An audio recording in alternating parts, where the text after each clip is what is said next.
ഇങ്ങോട്ട് മാറിക്കടാ, ഇങ്ങോട്ട് മാറിക്കടാ, അവിടെ നിക്കടാ. എന്റെ തന്ത ആരാന്ന് അവന്മാർക്ക് അറിയത്തില്ല, ഇല്ലേ കാണിച്ചു കൊടുത്തേനെ. ആരാ ബ്രോ എന്റെ തന്ത? അതല്ലേ ഞാൻ പറഞ്ഞ എനിക്ക് അറിയത്തില്ലെന്ന്.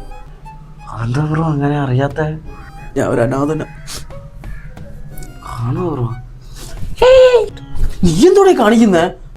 ബ്രോ ഇല്ലേ പറഞ്ഞ അന്തനം? അന്തനല്ല ബ്രോ, അനാഥൻ. എന്നൊരു നിസ്സാര കാര്യത്തിന് ഇവന്മാര് പിടിച്ചോണ്ട് വന്ന്. ഞാൻ പിന്നെ ഇവിടുത്തെ സർക്കിളാണല്ലോ. ഓ, സാറാണല്ലേ ഇവിടുത്തെ സർക്കിള്? സാറോ? ആകെ എന്നെ സാറേന്ന് വിളിക്കുന്ന ഫിനാൻഷ്യൽ ചേച്ചി മാത്രം. അല്ല, നിന്നെ തന്നെ ഇവിടെ പിടിച്ചോണ്ട് വന്ന്. ആകാശത്തെ കൂടെ പോണ റോക്കറ്റ് എടുത്ത് ആസനം തെച്ച് പൊട്ടിക്കാന്നല്ലേ കേട്ടിട്ടുള്ളൂ. ഞാൻ അങ്ങനെ ഒന്ന് പൊട്ടിക്കാൻ നോക്കിയത്. പഠിപ്പിച്ചുകൊണ്ടിരുന്ന സാറിന്റെ മുണ്ടൂരി കൊണ്ടോടി. ഭാഗ്യത്തിന് അയാൾ അടിയിലൊന്നും ഇട്ടിട്ടില്ലായിരുന്നു. എന്നാടാ ഞാൻ ആസനത്ത് വെച്ചങ്ങ് പൊട്ടിക്കാം. കഴപ്പങ്ങനട്ടെ നിന്റെ ചേട്ടന്റെ കേസ് എന്താ? ഒന്നും പറയണ്ട, ഞാൻ സമൂസയെന്ന് പറഞ്ഞ് പന്നിപ്പടക്കം എടുത്തു പൊട്ടി തെറിച്ചു.